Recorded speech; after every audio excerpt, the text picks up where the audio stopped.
Olá, queridos amigos, queridas amigas da comunidade Paz e Bem, da TV 247, seguidores também da nossa Universidade Livre Pampédia. Estamos de volta aqui com o nosso programa Semeando Espiritualidades, Diálogo e Crítica.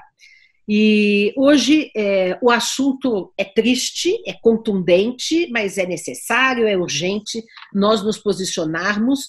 E convidei aqui, junto sempre com o Maurício Zanolini, duas mulheres de denominações diferentes, mas que comungam das mesmas ideias humanistas de proteção à infância e de posicionamento diante desses eventos que ocorreram recentemente no Brasil e que, infelizmente, ocorrem todos os dias, né?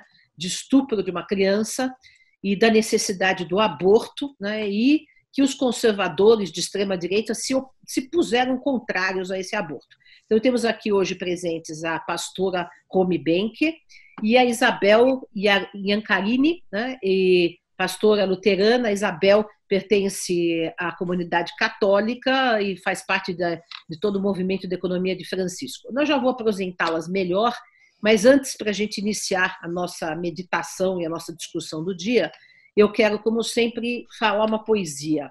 E hoje eu vou fazer uma poesia indignada que eu mesma fiz diante dessas questões que nós vivemos aí diariamente.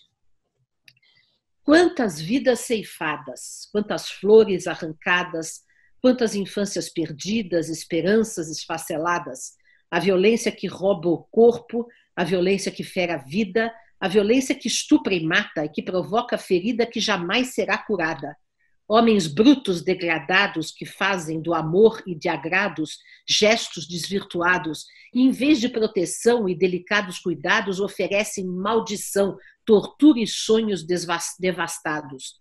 Infeliz de uma nação que, ao invés de proteção, cuidado e educação, impõe às suas crianças suas infâncias sem chão.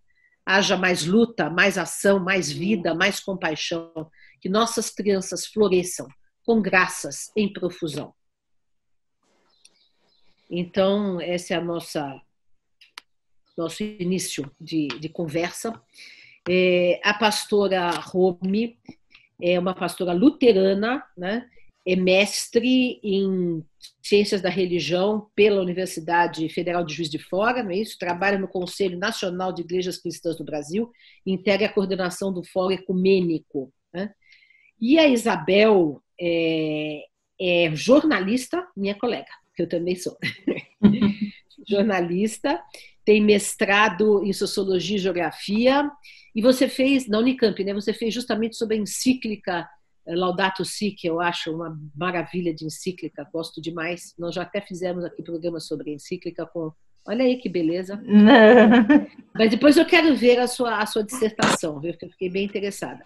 Trabalha em ONGs e está integrando também esse movimento da economia de Francisco e Clara, né? Que, aliás, eu também faço parte do grupo, embora atue pouco por falta de tempo, mas gosto muito dessa proposta, né? Então, vamos começar aqui a debater. Eu vou começar dizendo que eu ontem já fiquei extremamente indignada, porque já tinha ficado indignada diante daquelas pessoas todas na porta do hospital, né, xingando os médicos de assassinos e falando que a própria menina estava cometendo um crime, imagina. Depois eu fiquei indignada porque vi que o presidente da CNBB falou que esse aborto era um crime hediondo, né? Depois vi que a Associação Médico Espírita, também brasileira, do Brasil, também condenou esse aborto, né? Então, o que é isso, né? Homens todos, nas hierarquias religiosas, que têm obsessão antiabortista, mas não se indignam com os estupros, com as violências, né? Queria que vocês começassem a comentar um pouco isso. Vai lá, pastora. Então, quero agradecer a possibilidade de participar desse programa, agradecer o convite feito pela Dora e dizer que é uma honra participar com o Maurício e com a Isabel desse espaço. Lamentavelmente, para discutir um assunto bastante triste, que envolve o caso da menina de 10 anos, como ela ficou conhecida. Essa menina que, se a gente pode fazer um paralelo direto com muitas mulheres bíblicas que também ficaram sem nomes e ficaram conhecidas por alguns fatos que hoje a gente poderia dizer relacionados à violação de direitos humanos. Lembro especialmente da mulher que diziam que fora pega em adultério, né, e que até hoje ficou com a fama da mulher adúltera. Ou seja, para a época ela foi acusada, provavelmente falsamente, de um crime, né, e iria pagar por esse crime que diziam que ela tinha cometido. E a gente vê que a história ela permanece. Quando o tema é relacionado aos direitos das mulheres, ela não muda muito, apesar dos grandes avanços que a humanidade fez em relação aos direitos das mulheres e à dignidade da vida das mulheres, mas, infelizmente, no âmbito da religião, tudo que envolve o corpo, a saúde, os direitos das mulheres é sempre um tema bastante complexo. As igrejas, de maneira geral, elas têm um grande tabu para lidar com todo e qualquer assunto relacionado à vida das mulheres. E o que mais tem chocado, eu acho, nesse contexto todo desse assunto, e que precisa nos fazer refletir como pessoas, como cidadãos, cidadãs, como país, de que forma dogmas religiosos se colocam acima de um direito à continuidade da vida dessa criança e das muitas outras crianças que diariamente são violentadas no nosso país. Hoje eu vi um post da Débora Diniz no Instagram, onde ela coloca o número de meninas que todos os anos engravidam vítimas de estupro. Então, a gente precisa deixar bem dito que o que é o crime hediondo nessa história toda é o estupro. Esse, sim, é um crime hediondo. Exato. Antes de passar a palavra a Isabel, eu queria só dizer os números aqui. Está num post também da BBC Brasil, que ontem eu vi à noite, e até tinha guardado para a gente conversar hoje. 6 abortos por dia nós temos em meninas de até 14 anos vítimas de estupro. 4 meninas de até 13 anos são estupradas por hora no Brasil. Por hora. O país registra 642 internações só em 2020. 26 mil partos de mães entre 10 a 14 anos por ano no Brasil. Quer dizer, são números hediondos, isso sim, esses são números hediondos, inaceitáveis. Isabel, por favor. Bom dia, Dora. Bom dia, pastora Romy. Bom dia, Maurício. Eu também estou, assim, chocada. Faz 2 dias, mais ou menos, que aqui na minha casa não se fala em outra coisa. Eu e minha filha. A minha filha é uma das jovens que vai para o evento Economia de Francisco. Eu me envolvi com esse evento como jornalista, também como pesquisadora, e eu queria começar falando sobre a reação que eu vi no grupo da juventude desse movimento Economia de Francisco. Tem muitas meninas, né, obviamente, talvez até a maioria, mas 4 rapazes falaram, comentaram, né, e um deles começou a discussão por postar justamente a postura, a comunicação do bispo da CNBB, presidente da CNBB, o que gerou enorme desconforto entre todo mundo. E eu vi as falas das meninas de, sei lá, 20, 25 anos, no máximo 30 anos, até mulheres, né, jovens mulheres, indignadas, né, e assim, falando até dessa falta de empatia, do respeito por uma gravidez, mas pela falta de respeito pela menina e pelas mulheres em geral. Então, foi um discurso tenso ali entre eles, né, e então, assim, que nós somos vítimas sistemáticas, né, em todas as idades. Então,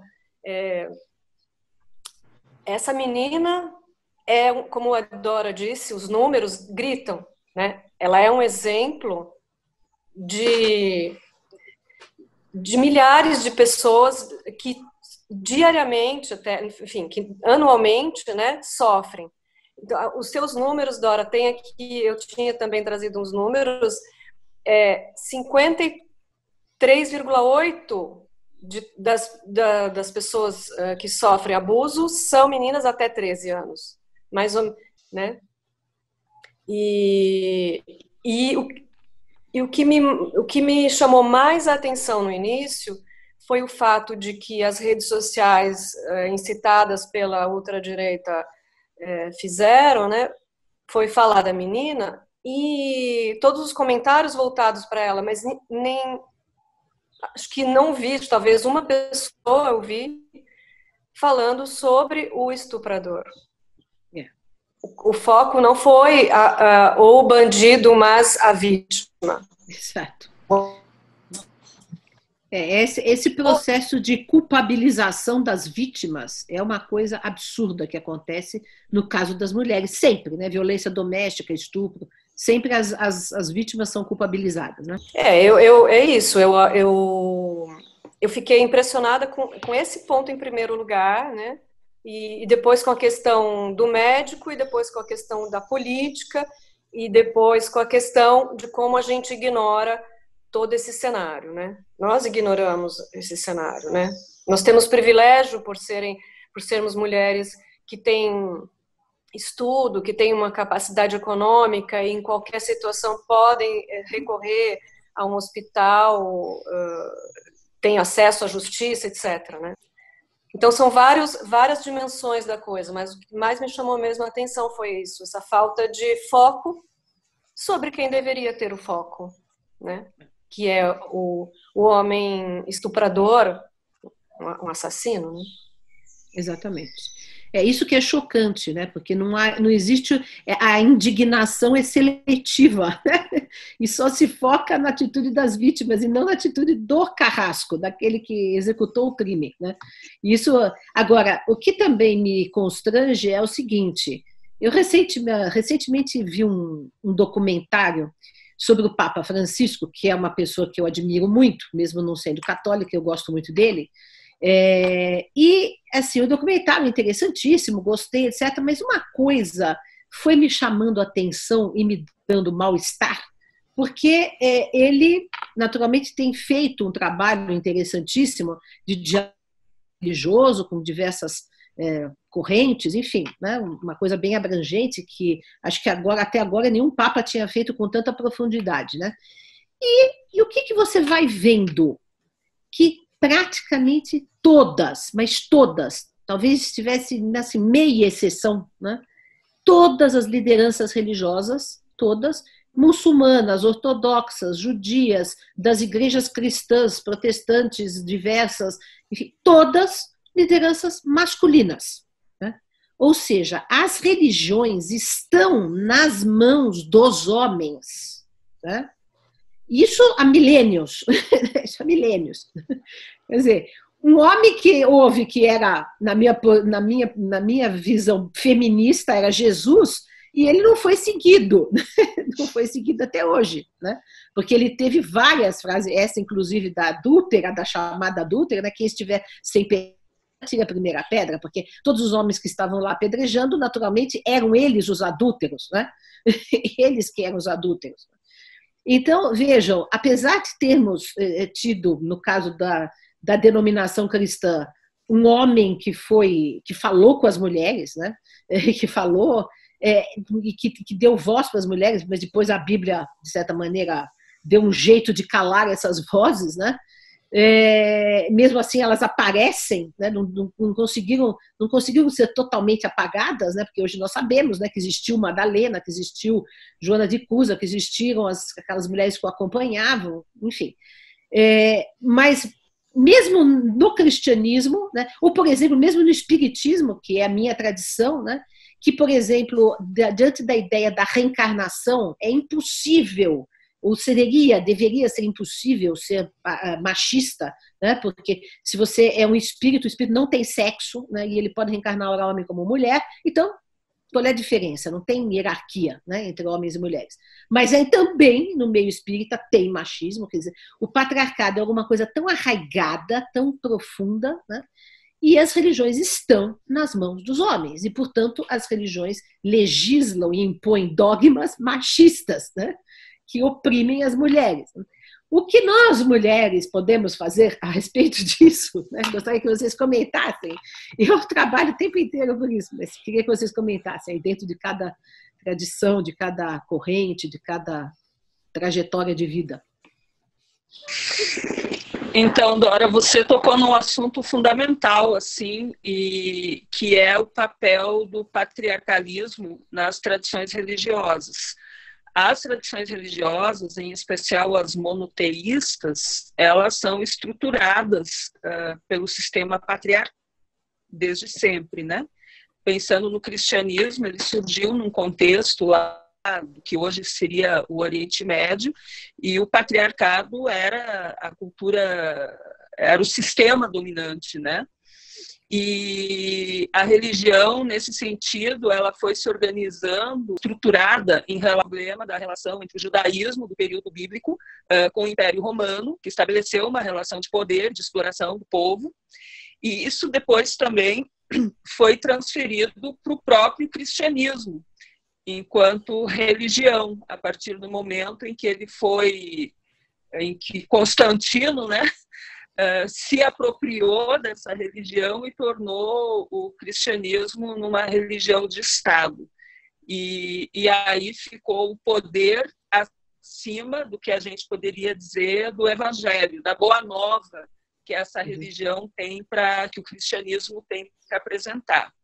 E isso não é diferente nas demais tradições religiosas. E o patriarcado, ele sempre teve uma relação bastante complicada com mulheres, com pessoas escravizadas, né?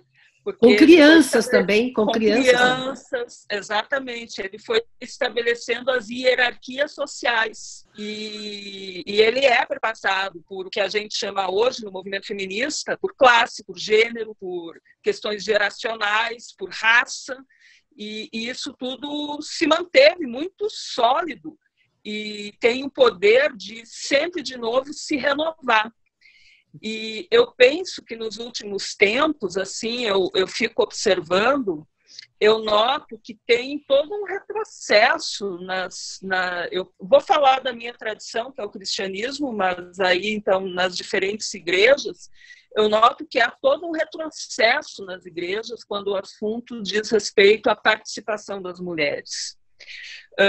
Essa foto que você disse que viu do encontro do Papa Francisco com líderes religiosos, isso também é comum no movimento ecumênico.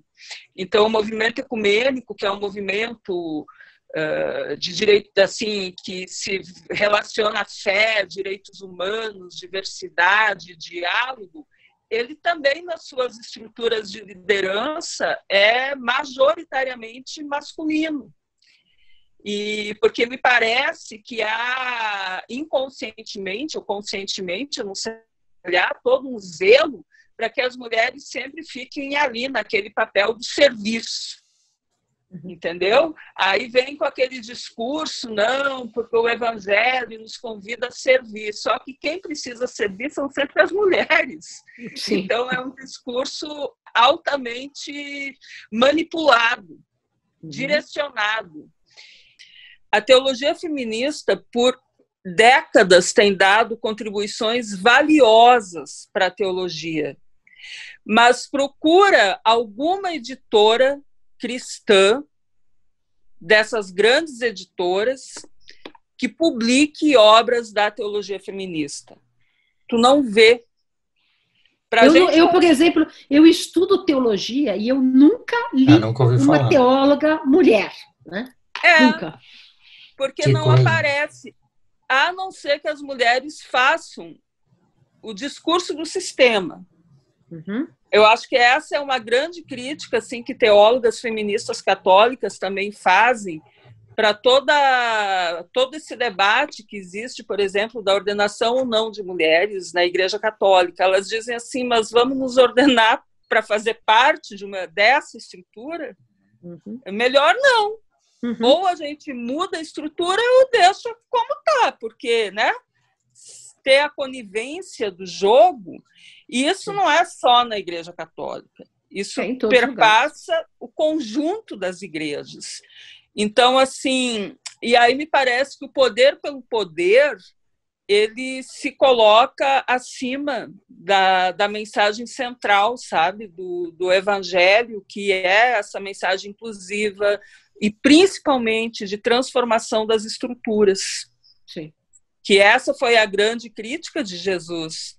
Claro. Era a crítica às estruturas econômicas, políticas e religiosas. E ao farisaísmo, e à hipocrisia religiosa, né? Sepulcros caiados, né? Exatamente, exatamente. Isabel, o que você nos comenta? Olha, eu estava lendo justamente ontem um texto, assim, vamos deixar claro que eu não sou nem teóloga, nem tanto estudiosa de teologia. Eu realmente estou me envolvendo com o Papa Francisco pela Laudato Si e voltando, na verdade, a me relacionar com a minha espiritualidade, né, que de família eu tenho o catolicismo de um lado, o espiritismo de outro, né? Mas então eu estava lendo aqui sobre o pensamento ocidental cristão, né, como uma fonte produtora de violência contra as mulheres, exatamente nessa linha em que a pastora falou, em que você, Dora, também fala, né, e que essa violência sexual, ela tem até uma fonte na própria, nessas religiões que não se abrem para a modernidade, a atualização, né? Esse patriarcalismo que vem de uma tradição, né, como um pensamento até filosófico e se instala até como estrutural. Então, quando se fala racismo estrutural, podemos falar dessa misoginia estrutural também, né? E que, assim, também essa ideia de que essa violência não tem idade foi comentada também nesse texto, né? Porque fala assim que a mulher, ela, na verdade, ela só se redime quando ela é mãe. Então, a redenção vem da maternidade, né? E isso é realmente um problema, né? Porque se nós tivermos que ir por aí, né, enquanto mulheres, nos dias de hoje, para nos relacionarmos com as religiões, é problemático, né? Então, por exemplo, no meu estudo aqui da Laudato Si, com o discurso ambientalista, eu me deparei um pouco com essa questão. A Pachamama, a ideia de uma religião que se remete à natureza, é muito bonito essa ligação, é muito importante para a América Latina em termos de lutas, porém ela acaba trazendo essa dimensão de mulher, que é essa mulher que é mãe. Então a terra é mãe, a mulher é mãe. Então nós temos que pensar um pouco sobre isso, questionar isso, porque a maternidade é uma função maravilhosa da mulher, mas não quer dizer que por isso sejamos servas, né? Como disse a pastora, né? E assim, os séculos 18 e 19 já fizeram água, né? Temos já um movimento de direitos humanos. Acho que as mulheres foram ganhando protagonismo, né? E hoje as jovens, as católicas questionam, né? Questionam muito. E novamente voltando à economia de Francisco, eu vejo as meninas que estão em pastoral, tem principalmente uma moça lá, da Daiane Zito, que ela é da pastoral feminina, e ela questiona muito essa história de que a mulher seja uma pessoa menor e que tem que lutar ainda agora para ter voz. Século XXI, Então, nós ainda estamos nessa. Exatamente. E sobre o que você falou, por exemplo, dos homens, né, terem os lugares de destaque, né, que são em todos os setores, um pouco menos hoje, né, mas esse bispo, arcebispo Valmor de Oliveira, né, que atualmente é presidente da CNBB, ele faz um ano mais ou menos que está lá. Ele teve uma posição que eu posso dizer asquerosa, desprezível. Então isso me questiona também a minha volta à religião católica, porque o Papa Francisco me inspirou, mas essa estrutura machista e muito repleta do masculino como no comando é muito desastrosa, né? O Sino do Amazônia também acompanhei, por ser também uma questão ambiental, né? Foi não social, mas muito ambiental, e aqui no Brasil muito importante por isso. Houve a proposta, e o Papa Francisco apoiou, né? De as mulheres até poderem tornar-se não sei, ministras, enfim, né? E isso foi falado durante toda a preparação e no final, durante o evento, isso foi calado. E o documento final, infelizmente, não deu essa voz. Nem a questão dos padres casados, eu vi. etc. Mas a questão das mulheres foi o que mais foi abafada mesmo. Eu acompanhei também e vi isso, que depois não tinha resultado em nada, né? Essa questão. Não resultou. Agora, eu ia comentar também o seguinte, né? A gente está falando das religiões como formas de opressão da mulher, mas assim, mesmo o patriarcado é algo tão arraigado na humanidade, né? Porque vamos pensar na antiguidade, você tinha a Grécia, que é o berço de uma civilização fantástica, com filosofia, democracia, teatro, blá, blá, blá, blá, blá. E, no entanto, era uma sociedade misógina, profundamente hostil às mulheres. Roma, né, direito romano, era também uma sociedade patriarcal extremo, que o homem tinha direito de morte sobre as mulheres, né? O marido tinha direito de morte sobre as mulheres e os filhos. Então, isso é uma coisa profundamente arraigada. Eu estou citando isso pelo seguinte, porque também pode parecer que são as religiões que geram o patriarcado, né? Mas eu não acredito nisso. Eu acho que o patriarcado precede as religiões, né? Ele está entranhado nas religiões porque ele é estrutural da própria sociedade, da própria relação, né? Acho que desde a época, sei lá, dos nômades, não sei, né? Que isso se entranhou. Eu estava lendo essa semana alguns artigos sobre. Eu estou ainda me aproximando um pouco desse pensamento, porque eu não tenho ainda destreza nessa área, no pensamento decolonizador, né, e que trata da centralidade da África, etc. E tem algumas teses que defendem, eu ainda não sei se estou convencida disso, eu preciso mais evidências, de que na África havia uma sociedade matriarcal, né? Não sei, porque hoje em dia a África é extremamente também os negros também são extremamente machistas, né? Quer dizer, não são só os brancos. Então, é isso daí, ninguém se safa, né? Mesmo, por exemplo, nas relações indígenas, que eu aprecio muito os indígenas, etc., mas há também uma opressão da mulher, né? Enfim, por exemplo, a mulher na religiosidade dos indígenas brasileiros, a mulher não é pajé, né? A mulher não é pajé, são os homens, né? Então, quer dizer, é uma coisa muito entranhada. Há que se ter muita luta para isso. Desculpe interromper sua fala. Não, é que eu quis só fazer um comentáriozinho que também os chefes da tribo, não só os pajés, né? Sim. O chefe tem a casa do homem, né? A casa dos homens, que é onde se reúne o cacique e os rapazes todos. As mulheres nunca entram nessa casa.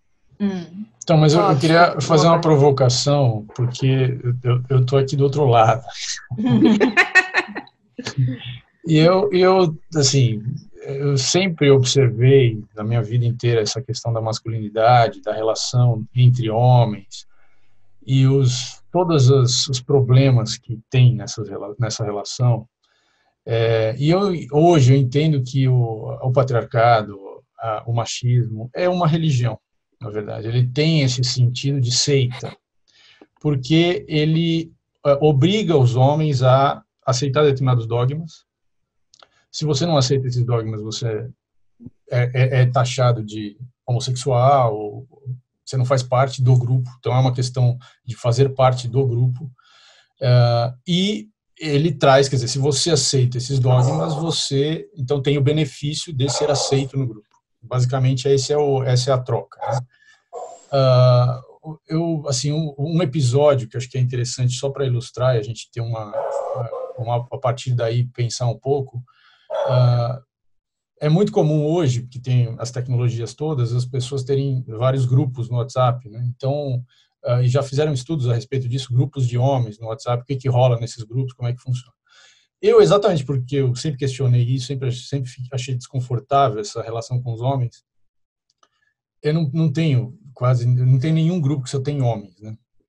Mas, no momento X lá, amigos que tem vários núcleos de amigos, criaram um grupo para criar para definir uma data para a gente se encontrar, e eram só homens. 30 segundos depois que o grupo foi criado, o primeiro meme chegou e era pornografia. A partir do momento que os caras viram que eles estavam num grupo só de homens, é muito imediato, assim, é uma coisa que está arraigada no último fio de cabelo, não tem um espaço mínimo de reflexão. E ainda era um negócio, na hora que eu vi, era tão pesado o negócio que eu reagi, eu falei, é sério isso aqui nesse grupo? Vocês, pais, porque era aquela brincadeira do desafio dos 10 anos que teve no Facebook e tal. Então, assim, a imagem era crianças de 6, 7 anos do lado de imagens de adultos em cenas pornográficas, dizendo que era o desafio dos 10 anos. 10 anos depois, aquela menina, aquelas crianças ali estariam naquela cena. Veja, os caras são pais, assim, não tem nenhum filtro que minimamente não tem. De tão arraigado que é. E não são pessoas assim, são pessoas da classe média alta, altos executivos, pessoas com famílias, assim, aquela coisa, tudo, né? Quem olha de tudo fora... bonitinho, os homens de bem, os homens de bem. Homens de bem. Então, assim, a pastora estava falando que a estrutura da religião, que a teologia feminista vai olhar, eu não vou entrar nessa estrutura. Você estava falando também as mulheres ali, falando, mas a gente vai ser ordenada e vai entrar na estrutura? Essa estrutura, o problema é a estrutura. A estrutura foi construída em cima da seita do machismo, do patriarcado. Então a gente precisa que as mulheres nos salvem, por favor. Proponham novas estruturas, porque, olha, os homens estão completamente reféns, eles não conseguem nem imaginar uma situação que seja fora desse automático que... Eu acho que a própria estrutura social, né? Baseada no Estado violento, na guerra, na competição. O capitalismo. O próprio capitalismo é masculino. O capitalismo é masculino, as guerras são masculinas, todos os armamentos, todo o investimento que se tem bélico, isso é masculino, o mundo é masculino, né?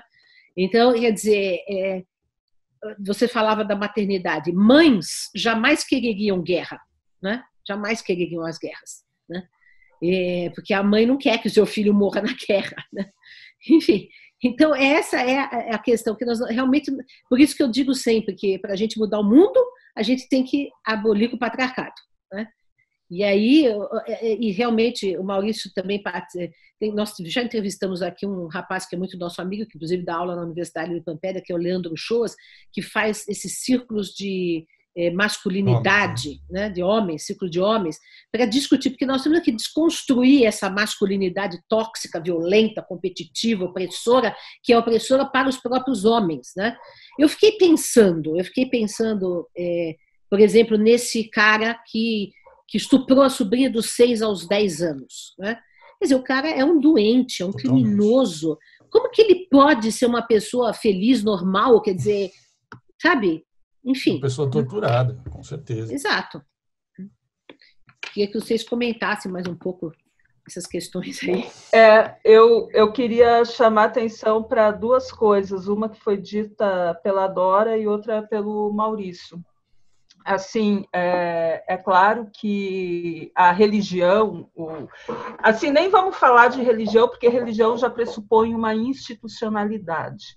Sim. Mas vamos falar das espiritualidades, das tradições de fé, sabe, dos diferentes povos, né?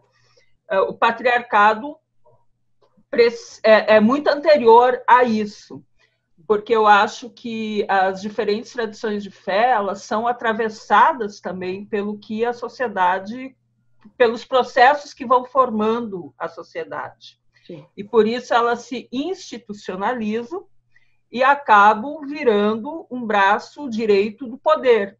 Isso.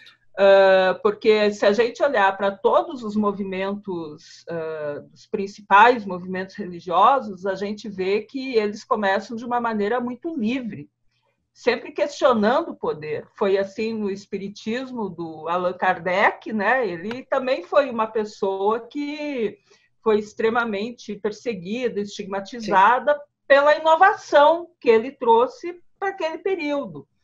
Foi assim com o protestantismo, foi assim com as comunidades primitivas cristãs, foi assim com várias correntes do catolicismo, né, desse catolicismo popular.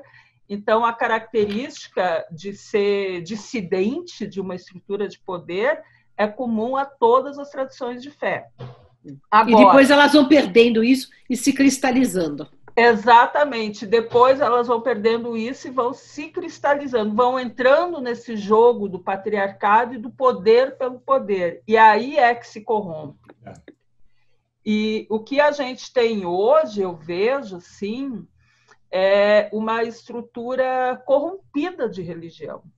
Sabe? A gente precisaria recuperar aquela lógica da igreja sempre reformanda. Ou seja, uma igreja em permanente reforma. Por quê? Para poder fazer a crítica a essa adesão sem critérios ao poder. E o patriarcado se alimenta muito disso, dessa adesão ao poder. E sobre esse exemplo do Maurício, que é um exemplo muito chocante, mas é um exemplo extremamente rotineiro, cotidiano. As pessoas realmente fazem isso e fazem sem pensar, eu acho, porque está tão normalizado, está tão naturalizado, que elas vão passando um meme desses sem pensar que no lugar dessa criança que está ali representada pode estar a filha dele. Entendeu? Eu acho que é um pensamento óbvio, mínimo, mas a pessoa não tem. Exatamente. Então, assim, essa total ausência de criticismo, porque eu acho que o pensamento crítico no país, ele foi para o beleléu, sabe? Não tem mais, as pessoas não têm capacidade de discernimento. E isso também é um reflexo do patriarcado. E do fundamentalismo religioso. E do fundamentalismo, porque assim, a gente até hoje vai ter um seminário de um movimento que se chama FESUR, que é Movimento Ecumênico Sul. Fórum Ecumênico Sul, pega sul-americano. Então, esse FESUL desenvolveu uma pesquisa que foi coordenada pela Magali Cunha, que eu até sugiro que talvez vocês possam pensar na possibilidade de uma pauta com ela, porque ela apresenta resultados muito interessantes. Ela pesquisou Peru, Colômbia, Brasil e Argentina sobre os fundamentalismos na América do Sul. E entrevistou acadêmicos, pessoas de igreja, assim, um público bem amplo, né? E a gente vê assim, que o movimento fundamentalista, que está aí, no nosso caso sul-americano, de matriz cristã, que reúne evangélicos e católicos, por isso a gente não pode dizer que são só os evangélicos que são fundamentalistas, os católicos e tem espíritas também. E os espíritas também são, então, quer dizer, o fundamentalismo perpassa as tradições de fé, mas qual é a principal agenda nesse movimento? São os ataques aos direitos sexuais e reprodutivos das mulheres. Então, tudo que envolve sexualidade, tudo que envolve educação sexual, tudo que envolve o papel da mulher na sociedade, essa é a agenda. Então, assim, não surpreende esse show de horrores que foi feito, porque para mim é um show de horrores, sabe? Isso também. É uma coisa sem nome que foi feito contra essa menina. Porque está aí, essa menina virou um símbolo para eles, para dizer o que é que eles defendem. Então, assim, e a gente vê de que forma a capacidade que esses grupos, esses movimentos têm de se apropriar da ciência, do pensamento científico, assim, de tudo que a gente elaborou ao longo de décadas para justificar esse discurso violento, né? Porque o fundamentalismo é violento. O fundamentalismo é uma forma de violência. E isso perpassa, é escola sem partido, é aquela bandeira da ideologia de gênero, que distorceu completamente o sentido do conceito de gênero, né? E tudo isso, esse movimento é um movimento contrário a qualquer possibilidade de relação de igualdade. Então, é um movimento de hierarquia, ele pressupõe uma hierarquia. Nessa hierarquia, as mulheres estão submissas aos homens, os negros estão submissos aos brancos e os indígenas estão lá na base dessa hierarquia. Eles nem para morrer mesmo, para morrer mesmo. Exatamente. Para morrer. É para morrer. E o meio ambiente é a mesma coisa. A mãe. Para morrer, para deixar vaga as terras para o agronegócio. Para aquele 1% ali. Então, assim, ele se estrutura nessa hierarquia. E aí eu penso que a teologia feminista tem um papel importante, porque ela resgata aquela origem fundante, ou seja, da igualdade, da comunidade de iguais. Isso. Porque a gente precisa realmente pensar, bom, de que forma nós, tradições de fé, podemos recuperar a nossa essência. Sim. Porque da forma como a gente está hoje, a gente está absolutamente corrompido. E eu refleti muito, assim, pensei muito, o caso dessa menina me deprimiu, sabe? Vai para mim também. Eu me senti deprimida mesmo. Eu também. E eu acho que ela é o exemplo, assim, do quanto a gente está corrompido como religião, sabe? Porque eu acho que quem mostrou o papel que a religião deveria ter feito foi o movimento feminista. Exato. Que foi um movimento de misericórdia, de compaixão, de que foi lá dar um apoio, né? De afeto, que deu apoio. Exato. Então, assim, eu acho que para nós o que cabe mesmo é uma profunda autocrítica e uma reflexão do que a gente realmente quer fazer como parte dessa sociedade.